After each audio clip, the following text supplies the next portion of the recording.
They called it dying with dignity. Japanese soldiers on Guadalcanal in the autumn of 1942 had learned to make every bullet count, not because of superior marksmanship training or tactical doctrine, but because they had no choice. A rifleman in the Imperial Japanese Army went into battle carrying 60 rounds of ammunition, 12 5-round stripper clips for his Type 38 Arisaka rifle tucked into leather pouches on his belt. 60 rounds, that was the allocation. That was what logistics could deliver to the front. And when those 60 rounds were gone, there were no more coming. American Marines fighting on the same island that autumn had a different problem. They had to decide how much ammunition to carry before the weight became unbearable. A Marine rifleman's standard load was 80 rounds in his M1923 cartridge belt, another 8 rounds in the rifle itself, and typically 1 or 2 bandoliers slung across his chest, each holding 48 rounds. That brought the total to anywhere from 136 to 184 rounds per man. And that was just what they carried on their bodies. Behind them, jeeps and half-tracks loaded with ammunition crates followed the advance, ready to resupply at a moment's notice. The Japanese soldier who ran out of ammunition in combat faced a choice that had been drilled into him since basic training. He could fix his bayonet and charge. He could wait in his foxhole for the enemy to come close enough to use his bayonet there. Or he could retreat, if retreat was possible, which it increasingly was not. What he could not do was call for resupply and expect crates of fresh ammunition to arrive by truck within the hour. The logistics simply did not exist. If you're enjoying this deep dive into the story, hit the subscribe button and let us know in the comments from where in the world you are watching from today. This disparity in ammunition supply was not an accident of war. It was not the result of one side being more prepared than the other in a single battle. It was the product of two fundamentally different approaches to warfare, two entirely different industrial capabilities, and two nations whose understanding of what modern war required had diverged so completely that soldiers on opposite sides of the same battlefield might as well have been fighting in different centuries. The Japanese soldiers' 60 rounds were a symptom of something much larger, a logistics crisis that would only deepen as the war continued, and a strategic miscalculation that had been set in motion years before the first shot was fired in the Pacific. The story of how Japanese troops came to fight with 60 rounds while American soldiers carried 8 times that amount begins not on Guadalcanal, but in the planning rooms of Tokyo and the factories of Detroit. It begins with decisions made about steel allocation and shipping priorities. It begins with assumptions about how wars would be fought and how quickly they would end. And it begins with a fundamental misunderstanding on the part of Japanese military planners of what industrial warfare in the 20th century actually required. The Imperial Japanese Army's approach to logistics had been shaped by decades of experience in China and Manchuria, where the enemy often lacked modern weapons and where Japanese forces had consistently achieved victory through superior training, discipline, and fighting spirit. In these campaigns, ammunition shortages had been manageable. Chinese forces in the 1930s had limited artillery, few automatic weapons, and inconsistent supply lines of their own. A Japanese soldier with 60 rounds could fight an entire engagement and have bullets left over. The logistics system that supported these operations had been built around this reality. Japanese planners calculated that an infantryman needed approximately 60 rounds for a typical combat action. This calculation was reflected in the Kaizen bun, the Japanese equivalent of the American unit of fire, which represented the estimated ammunition expenditure for one day of combat. For a rifle, this was set at 60 rounds per man. Machine gun ammunition was allocated proportionally, as were grenades and other munitions. The system worked because it was based on actual combat experience in China, where engagements tended to be short and decisive. The Army Technical Bureau designed ammunition pouches accordingly. A Japanese infantryman's load-bearing equipment consisted of a leather belt with attached pouches that could hold exactly 12 5-round stripper clips. The pouches were well made, at least in the early war years, with leather construction that would withstand tropical conditions. Each pouch could hold 2 clips, and a soldier wore 6 pouches, 3 on each side of the belt buckle. The system was simple, compact, and exactly sufficient for the 60-round basic load. This load was not arbitrary. Japanese military planners had studied their own casualty rates and ammunition expenditure carefully during the campaigns in China from 1937 onward. They knew how many rounds were fired per enemy casualty. They knew how much ammunition was expended in a typical company-level assault. They knew what their industrial capacity could produce and what their merchant marine could transport.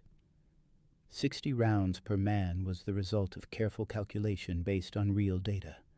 But the data was from the wrong war. The logistics infrastructure supporting the Japanese Army had been designed for operations in East Asia, where lines of supply were relatively short, and where the Japanese merchant marine, while not enormous, was adequate for moving troops and supplies to China, Korea, and Manchuria. The system was never designed for a war that would span thousands of miles of ocean, from Burma to the Solomon Islands, from the Aleutians to the Dutch East Indies. It was not designed for a war where every bullet, every ration, every replacement part would have to travel by ship across submarine-infested waters, then be unloaded by hand on hostile beaches, then transported inland through jungle terrain with no roads. The Japanese Army's logistics corps was chronically undermanned and undervalued within the military hierarchy. At the time of the Russo-Japanese War in 1905, only 4% of military academy graduates chose to enter the logistics corps. The percentage did not improve significantly in the decades that followed. The best and brightest officers went to infantry commands, to cavalry, to artillery, to any branch except the unglamorous work of moving supplies. This cultural bias would prove catastrophic when the Pacific War began, and logistics became not just important, but existential. The allocation of resources within the Japanese military reflected strategic priorities that, in hindsight, seem almost deliberately self-destructive. Until 1943, the Imperial Japanese Navy received a greater budget allocation and higher priority for raw materials than the Army. The Navy needed steel for warships, for the massive Yamato-class battleships, for aircraft carriers, for destroyers and cruisers. The Navy needed advanced technology for fire control systems, for radar, for aircraft. The Army's needs for trucks, for logistics vessels, for ammunition production capacity were consistently subordinated to naval requirements. This prioritization made sense in the context of Japanese strategic thinking. Japan was an island nation. Its security depended on naval power. The victories it needed to achieve to secure resource zones in Southeast Asia would come from naval dominance and amphibious operations. But the consequence of this prioritization was an army that went to war with a logistics tail that was simply inadequate for sustained operations far from the home islands. By 1943, material shortages had become so severe that even basic equipment suffered. Leather, which had been the standard material for ammunition pouches, belts, and boots, became unavailable in sufficient quantities. The Army switched to cotton webbing and canvas as substitutes. These materials were less durable, especially in tropical climates where heat, humidity, and moisture rotted fabric. Soldiers found their ammunition pouches deteriorating, requiring constant repair or replacement with whatever materials they could scavenge. The Japanese concept of warfare emphasized quality over quantity, spirit over material. This was not merely propaganda. It was embedded in doctrine and training. Officers were taught that the superior morale and training of Japanese soldiers would overcome material disadvantages. Soldiers were taught that one Japanese infantryman was worth 10 Chinese, 5 British, or 3 Americans. This confidence was not entirely unjustified in the early war period. Japanese troops had repeatedly defeated larger Chinese forces. They had overwhelmed British positions in Malaya with speed and aggression. They had taken Singapore, which was supposed to be impregnable. These victories seemed to validate the doctrine, but the doctrine had a fundamental flaw. It confused the symptom for the disease. Japanese forces had succeeded in China not primarily because of superior fighting spirit, but because they possessed superior firepower and logistics compared to their Chinese opponents. A Japanese company with machine guns, mortars, and artillery support, supplied by trucks and ships, naturally defeated Chinese units that often lacked all of these advantages. The Japanese attributed their success to intangible factors, spirit, discipline, tactical skill, when the truth was more prosaic. They won because they shot more bullets. When Japanese forces encountered opponents who also had machine guns, mortars, artillery, trucks, and ships, and had all of these things in greater abundance, the equation changed. At Khalkhin Gol in 1939, Soviet forces demonstrated this clearly. The battle, fought along the Mongolian border, pitted Japanese armor and infantry against Soviet forces equipped with modern weapons and Soviet logistical capacity. The Japanese attacked aggressively, employed sound tactics, and fought with the spirit their doctrine emphasized. They also lost decisively. Soviet tanks were better. Soviet artillery was more numerous, and Soviet logistics ensured that ammunition and supplies kept flowing even when the Japanese supply lines strained and broke. The lessons of Khalkhin Gol should have prompted a fundamental reassessment of Japanese military doctrine and logistics. Instead, the Army leadership focused on tactical improvements and better training. The conclusion drawn was not that Japanese logistics were inadequate, but that Japanese soldiers needed to be even more aggressive, even more willing to accept casualties, even more committed to victory through spirit rather than through material superiority. This interpretation was reinforced when war broke out across the Pacific in December 1941. The initial Japanese offensive was a stunning success. Hong Kong fell, Singapore fell, the Philippines fell, Burma fell, the Dutch East Indies fell. Japanese forces moved with a speed and coordination that shocked the Western powers. The victories seemed to prove that Japanese doctrine was correct after all. Superior training and fighting spirit could overcome material disadvantages. But these victories obscured a critical reality. The Japanese offensive in December 1941 through mid-1942 was a logistical miracle, but it was a miracle that could not be repeated. Japanese planners had stockpiled supplies for these initial operations. Ammunition, fuel, food, and equipment had been pre-positioned. Ships had been assembled. The merchant marine had been carefully allocated. The offensive worked because every detail had been planned and because the operations were expected to be short. The plan called for a rapid seizure of resource zones, followed by a consolidation period during which Japanese industry would exploit these resources to sustain the defensive phase of the war. What the plan did not anticipate was a long war of attrition across thousands of miles of ocean against an enemy with vastly superior industrial capacity and an apparently unlimited ability to produce and transport ammunition, fuel, food, and every other supply an army needed. The logistics system that could barely manage to deliver 60 rounds per man to troops in Burma or China had no possibility of delivering more when those troops were on Guadalcanal or Tarawa or Saipan. The American soldier's 184 rounds, more than 3 times what his Japanese counterpart carried, were not the result of American soldiers being more cautious or less skilled with their weapons. They were the result of an entirely different industrial and logistical reality, one that Japanese planners had studied but never fully internalized.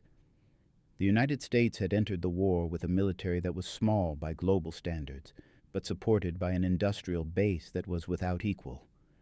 American factories could produce ammunition on a scale that dwarfed Japanese capacity. American merchant shipping could transport that ammunition across vast distances. American trucks, jeeps, and half-tracks could distribute it to frontline troops. And American doctrine emphasized that riflemen should never run out of bullets. The first time Japanese soldiers on Guadalcanal truly understood what they were facing came not in a single dramatic battle, but in the accumulation of small observations that, taken together, revealed an impossible truth. It began with the sound of American weapons. Japanese troops dug into defensive positions around Henderson Field in August and September. 1942 could hear, quite distinctly, the difference between their own rifle fire and American rifle fire. The M1 Garand had a particular rhythm, 8 shots in rapid succession, then the distinctive ping as the empty en-bloc clip ejected. Japanese soldiers, trained to listen for such things, began to notice that the Americans never seemed to stop firing. A Japanese infantry officer, interrogated after capture later in the campaign, told American intelligence officers that his first reaction to engaging American Marines was confusion about their ammunition supply. His troops had been ordered to conserve ammunition, to fire only when they had clear targets, to make every shot count. The Americans, he observed, seemed to fire at any suspected position, at any movement, at any sound. They fired into tree lines. They fired into caves. They fired at suspected enemy positions even when no target was visible. This was not how infantry combat worked in his experience. This was waste on a DG scale that seemed tactically incomprehensible. But it continued. Hour after hour, day after day, the Americans maintained fire. When Japanese forces launched night attacks, standard Japanese doctrine designed to close with the enemy and negate American firepower advantages. They encountered not just initial defensive fire, but sustained fire that continued throughout the engagement. Machine guns that should have run out of ammunition kept firing. Rifles that should have fallen silent as soldiers exhausted their basic load kept firing. The mathematics did not add up. The Japanese 17th Army, commanded by Lieutenant General Harukichi Hayakutake from his headquarters in Rabaul, had calculated supply requirements for Guadalcanal based on standard doctrine. Each soldier would carry 60 rounds. Each engagement would consume approximately that amount. Resupply would follow according to established schedules. The problem was that the resupply never came, or came in quantities so inadequate that it made no practical difference. The Americans, meanwhile, seemed to have no supply constraints whatsoever. On September 18, 1942, a large American convoy arrived at Guadalcanal, carrying the 7th Marine Regiment, the 1st Battalion of the 11th Marines, and, critically, supplies. The convoy delivered not just reinforcements, but 137 vehicles, tents, aviation fuel, ammunition, rations, and engineering equipment. For the Japanese forces watching this arrival from their positions in the jungle, the sight must have been crushing. The Americans were not scraping by. They were not rationing. They were building up strength on an island that Japan had held just weeks before. The Japanese had attempted their own resupply operations. The Tokyo Express, as the Americans called it, consisted of destroyer runs down the slot through the Solomon Islands, delivering troops and supplies under cover of darkness and retreating before American air power could intercept them at dawn. These runs were dangerous, costly, and delivered only a fraction of what was needed. A destroyer could carry perhaps 200 troops, and whatever supplies could be crammed into the available space. An American transport convoy could carry thousands of troops and tens of thousands of tons of supplies. On November 11, 1942, the Japanese Navy attempted a major resupply operation, gathering 11 cargo ships and 76 Daihatsu landing craft to transport the 38th Division to Guadalcanal. The convoy was intercepted. 7 cargo ships were sunk before they could beach. The remaining 4 ships were destroyed by air attacks during unloading. The 38th Division ultimately received only 20% of the food and 20% of the ammunition they had loaded onto those ships. 20%. The rest was at the bottom of the ocean. The soldiers of the 38th Division who made it ashore were already hungry when they landed. By December 23rd, they had run out of rations entirely. Ammunition was critically short. Medical supplies had not arrived. Wounded men lay in the jungle without morphine, without antibiotics, without even basic bandages. And across the perimeter, visible through gaps in the foliage, American forces moved freely with vehicles, with supplies, with everything an army needed. Japanese doctrine had emphasized that soldiers should be able to sustain themselves through foraging and local procurement.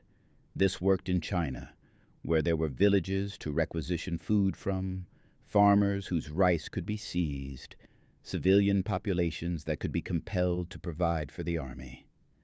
Guadalcanal was different. The island was jungle. There were no rice paddies. There was no civilian population to exploit. Local resources consisted of coconuts and whatever small game could be trapped or shot with ammunition that was needed for combat. By early December 1942, Japanese forces on Guadalcanal were losing approximately 50 men per day, not to combat but to malnutrition, disease, and the cascading health failures that came from sustained hunger.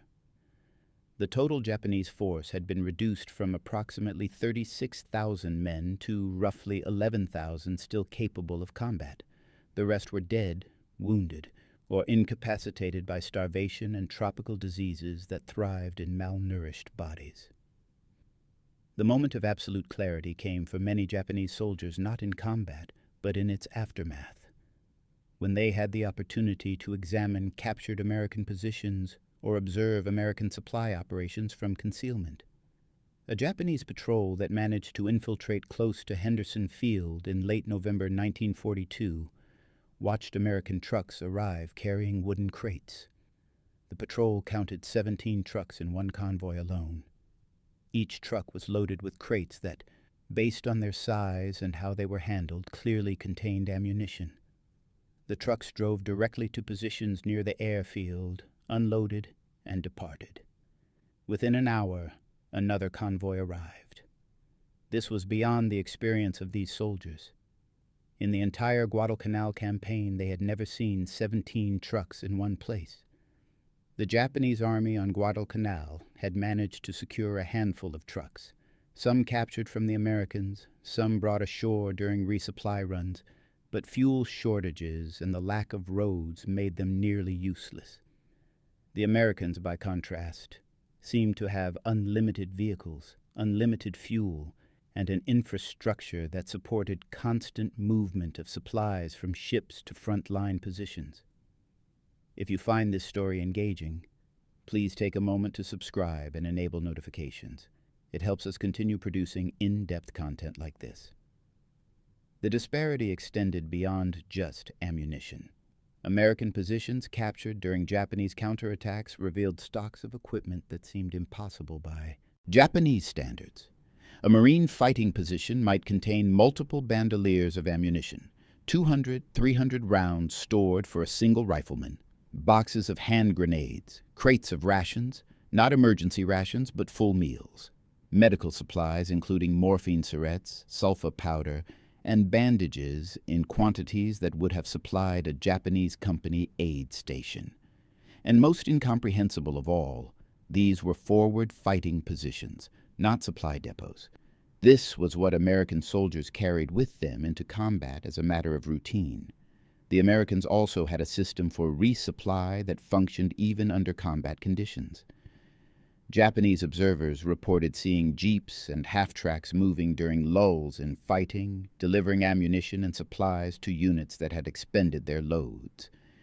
This was not a resupply operation in the Japanese sense, a carefully planned logistics movement that required days of preparation. This was routine. American squad leaders apparently could call for more ammunition and expect it to arrive within hours. The most psychologically devastating evidence came after the Battle of the Tanaru River on August 21, 1942. The Ichiki detachment, approximately 900 Japanese troops under Colonel Kiyonao Ichiki, launched a night assault across the sandbar at the mouth of the Tanaru River, attacking Marine positions defending the eastern approaches to Henderson Field. The attack was conducted according to doctrine. Japanese troops advanced aggressively under cover of darkness, relying on shock and close combat to overcome American positions. The Marines defending the position responded with concentrated fire from rifles, automatic rifles, and machine guns. The fire did not slacken. It did not pause for reloading in the way Japanese machine gun fire had to pause when belts ran out. It simply continued, unbroken, for the entire duration of the assault. The Ichiki detachment was destroyed. Fewer than 100 men escaped. The rest were dead on the beach or wounded beyond evacuation. When Japanese patrols returned to the battlefield after the Marines had withdrawn, they found shell casings scattered across the American positions in quantities that defied calculation. Expended belts from machine guns, piles of empty M1 Garand clips, empty bandoliers. One estimate by a Japanese intelligence officer, compiled from multiple patrol reports, suggested that the Marines had fired more than 20,000 rounds during the engagement. 20,000 rounds. For a defensive action lasting perhaps 2 hours. That was enough ammunition to supply a Japanese battalion for multiple engagements. The Americans had expended it in a single night. The officer who compiled this report noted in his summary that American ammunition expenditure appeared to be unlimited. He recommended that Japanese forces avoid frontal assaults against prepared American positions because the defenders would always have sufficient ammunition to maintain sustained fire. This recommendation was ignored.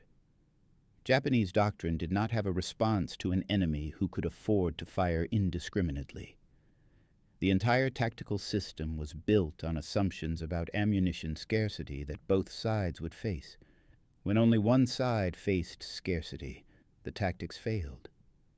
The psychological impact of this realization rippled through Japanese units on Guadalcanal, and as word spread through Japanese forces across the Pacific.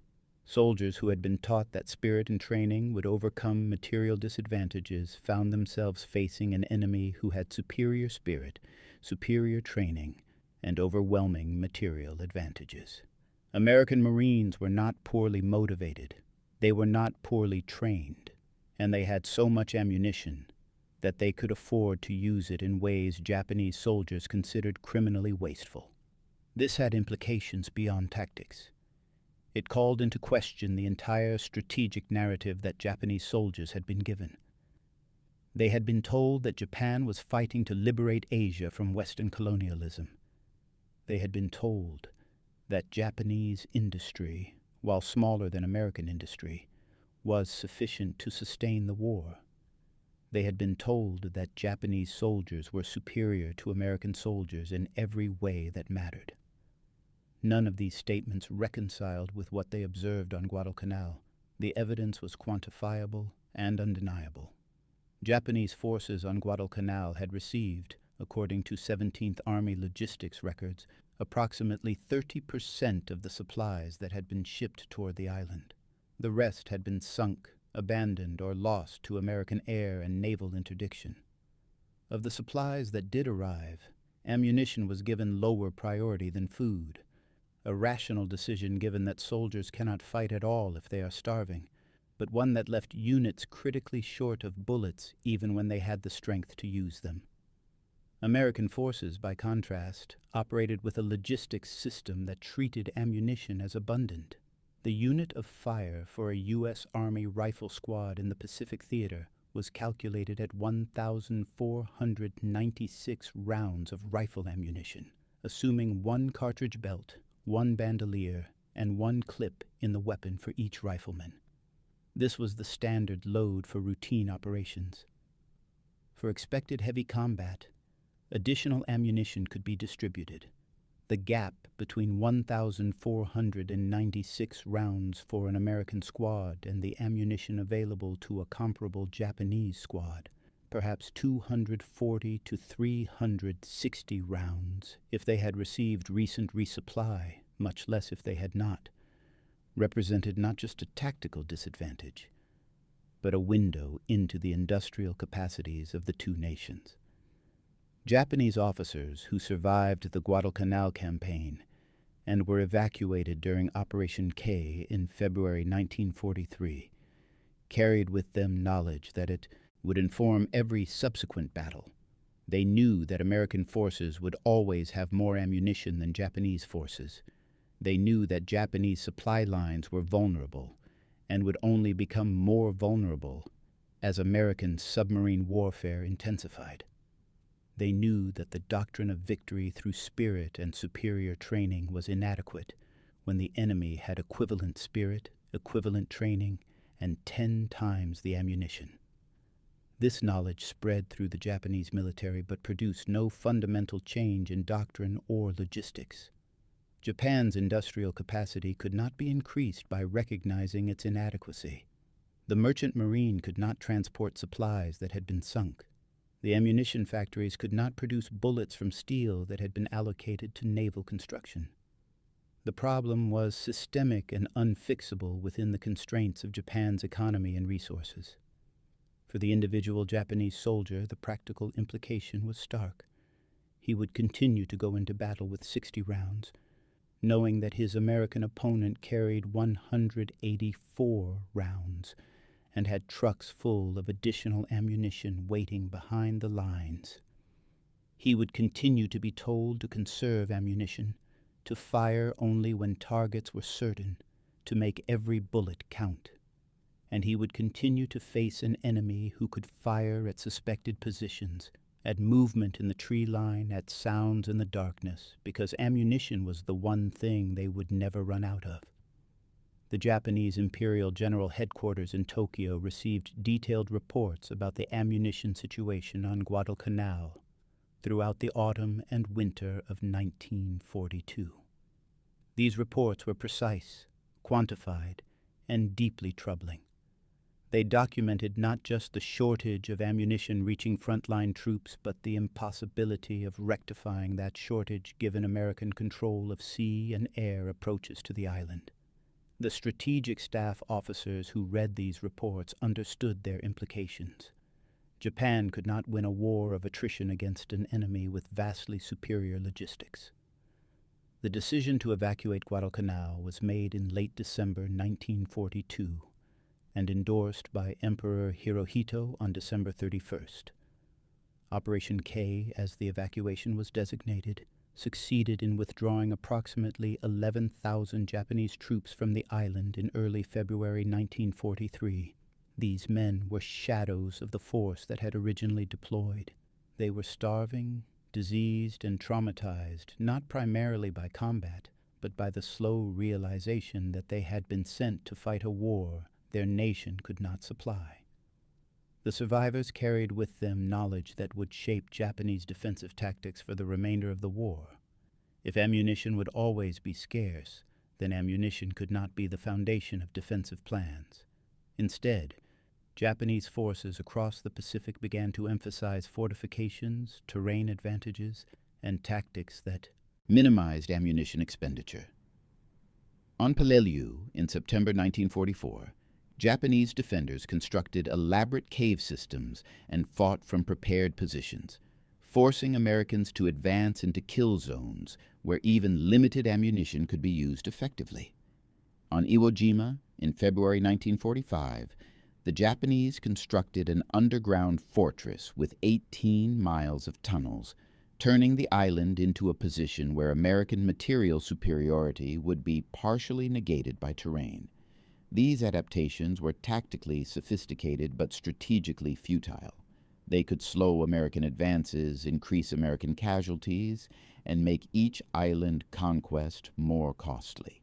What they could not do was change the fundamental reality that Japanese forces were fighting with ammunition supplies measured in tens of rounds per rifle, while American forces operated with ammunition measured in hundreds of rounds per rifle, backed by supply systems that could deliver thousands more on demand.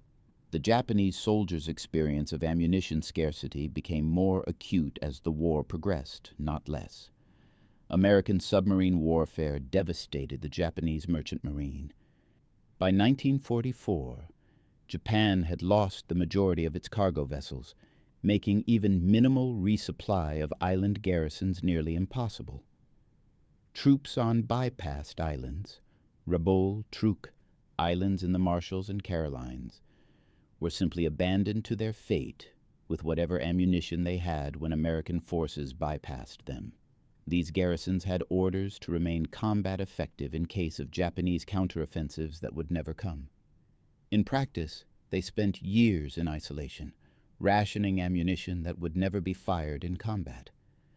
The psychological cost of this realization was profound and largely unrecorded in official histories. Japanese military culture emphasized stoicism and did not encourage soldiers to document their personal feelings about strategic failures. But the evidence exists in captured diaries, in interrogation reports, and in the few post-war accounts written by survivors.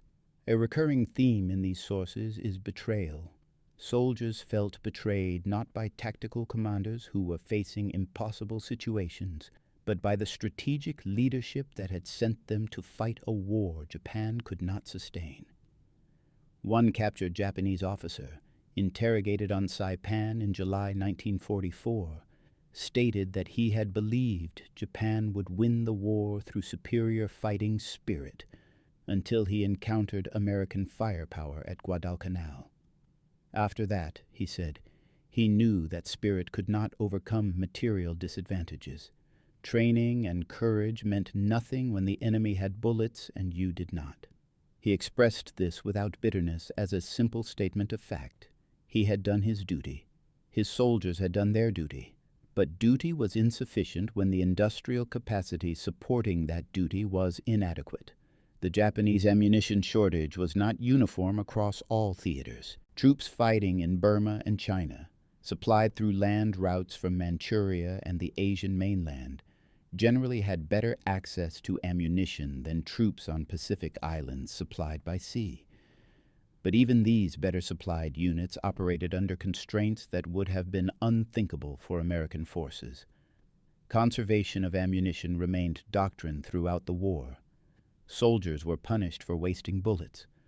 Officers were required to account for expenditures and justify any unusually high consumption. The broader significance of the ammunition disparity extended far beyond individual battles or even theater-level operations. It revealed fundamental differences in how Japan and the United States understood industrial warfare. Japan had entered the war with a military that was, by some measures, quite modern. Japanese aircraft were excellent. Japanese naval vessels were well designed. Japanese soldiers were well trained. What Japan lacked was the industrial infrastructure to sustain these forces in prolonged combat against a peer adversary. American industrial production of ammunition during World War II was staggering in scale. The United States produced approximately 47 billion rounds of small arms ammunition between 1940 and 1945. This number is difficult to comprehend. It represents roughly 350 rounds for every man, woman, and child in the United States. It represents enough ammunition to fire continuously from every rifle in the American military for months without pause. And this production was achieved while simultaneously producing artillery shells, bombs, naval munitions, and every other type of ordnance required for a global war. Japanese ammunition production, by comparison, has been estimated at approximately 4 billion rounds for the entire war. This figure is less certain because Japanese records are incomplete. But even if the actual number was higher, the disparity remains overwhelming. The United States produced more than 10 times as much small arms ammunition as Japan, and American ammunition was delivered to troops who used it liberally, while Japanese ammunition was rationed to troops who hoarded each round as precious. The logistics chain supporting this production differential was equally important. The United States built a transportation infrastructure that could move ammunition from factories in the Midwest to ports on both coasts, load it onto cargo ships, transport it across oceans protected by naval escorts, unload it at forward bases, transfer it to smaller vessels or aircraft, and finally deliver it to frontline units, all while maintaining inventory tracking systems that ensured units received the ammunition types they needed when they needed them. This system was not perfect. There were shortages, delays, and administrative failures, but the system worked reliably enough that American soldiers in combat zones operated with confidence that resupply would arrive. Japan attempted to build a comparable system but never succeeded. The merchant marine was too small. The transportation infrastructure within Japan and occupied territories was inadequate. The administrative systems for tracking and distributing supplies were less developed, and most critically, American submarines systematically destroyed Japanese cargo vessels faster than they could be replaced. By mid-1944, Japanese logistics had collapsed to the point where island garrisons were effectively isolated, receiving no resupply at all except for occasional submarine deliveries of critical items. The human cost of this logistical failure was immense. Of approximately 2.3 million Japanese military deaths during the war, an estimated 1.4 million died from starvation or diseases related to malnutrition. These deaths were not combat deaths. They were logistics deaths. Soldiers died because food did not arrive. They died because medical supplies did not arrive. And they died because without adequate ammunition to defend themselves, they were forced into desperate tactics, banzai charges, suicide attacks, last stands in caves and bunkers, that traded lives for the enemy casualties that bullets would have achieved more efficiently. American military planners studied the Japanese logistics system carefully, both during and after the war. The consensus was that Japan had attempted to fight a modern industrial war with a logistics system designed for limited regional conflicts. The Japanese military had excelled at the operational level, at tactics, at small unit leadership, at training individual soldiers. But at the strategic level, at the level of industrial mobilization and logistics, Japan had been overmatched from the beginning. The war in the Pacific was decided not primarily by superior American tactics or by superior American soldiers, though both played a role, but by superior American production and logistics. Japanese soldiers fought with 60 rounds because that was all Japan could provide. American soldiers fought with 184 rounds because American industry could produce ammunition without practical limit, and American logistics could deliver it anywhere in the world. This reality shaped every battle, every campaign, every strategic decision. It shaped how Marines approached Japanese defensive positions, knowing they could call for artillery support and aerial bombardment and resupply of ammunition after the assault. It shaped how Japanese commanders planned defenses, knowing that ammunition conservation was not just prudent but mandatory for survival. The story that began with Japanese soldiers on Guadalcanal rationing 60 rounds while American Marines carried 184 rounds, ended not with a single decisive battle, but with the accumulated weight of thousands of small battles where the outcome was foreordained by logistics. The soldier who counts his bullets, who rations his fire, who knows that when his ammunition is gone there will be no resupply, fights differently than the soldier who can call for more ammunition and expect it to arrive. He fights more cautiously. He fires less frequently. He husbands his resources because he must. And in doing so, he cedes the initiative to an enemy who can afford to be profligate. For the Japanese soldiers who survived the war, the memory of ammunition scarcity remained vivid decades later. In post-war interviews and memoirs, veterans returned repeatedly to this theme. They remembered counting bullets. They remembered the anxiety of watching ammunition supplies dwindle.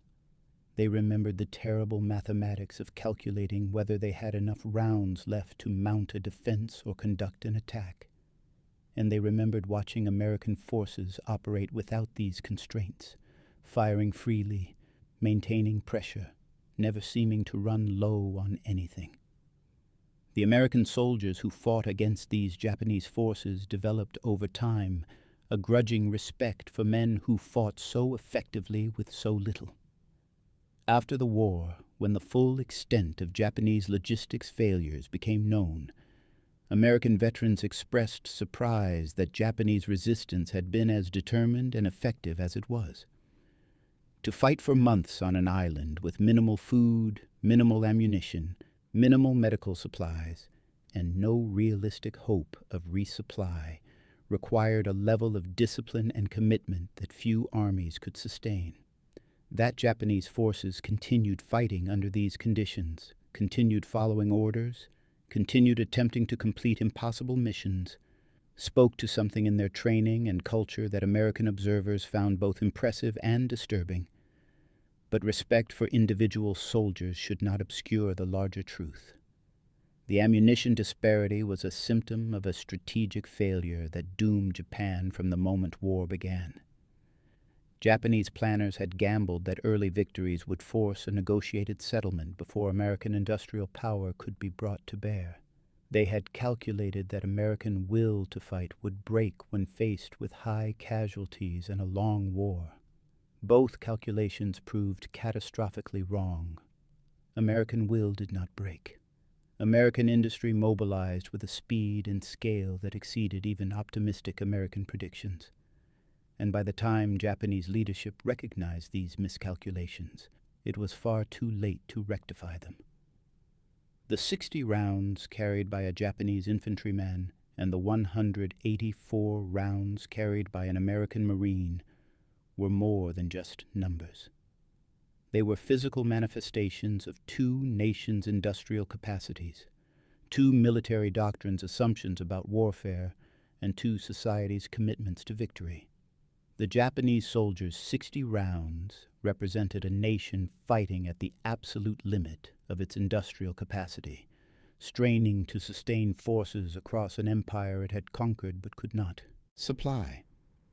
The American Marines' 184 rounds represented a nation that had mobilized only a fraction of its industrial potential and could, if necessary, produce and deliver far more. In the end, the question was never whether Japanese soldiers were brave or well-trained or tactically proficient. They were all of these things. The question was whether courage, training, and tactical skill could overcome a 10-to-1 disadvantage in ammunition, backed by similar disparities in every other category of military supply. The answer, demonstrated across thousands of miles of Pacific islands and jungle warfare, was no. In modern industrial warfare between peer adversaries, logistics determines outcomes. Production capacity determines logistics. And in the Pacific War, the disparity in production capacity was so overwhelming that the outcome was never seriously in doubt once American industry fully mobilized. The Japanese soldiers on Guadalcanal, who counted their 60 rounds and wondered how American Marines could fire so freely, were seeing the future of their war. They were seeing the inevitable conclusion of decisions made in Tokyo years before. Decisions about resource allocation and industrial priorities and strategic objectives. They were seeing the cost of entering a war without the industrial capacity to sustain it. And they were learning, bullet by bullet, that in the 20th century, wars between industrial nations are won not on the battlefield, but in the factories and the supply depots and the cargo ships that keep soldiers supplied with the basic necessities of combat. For the Japanese soldier, that necessity, ammunition, was never sufficient. For the American soldier, it was never scarce. And that disparity, more than any other single factor, determined who would win the war in the Pacific. Thank you for watching. For more detailed historical breakdowns, check out the other videos on your screen now, and don't forget to subscribe.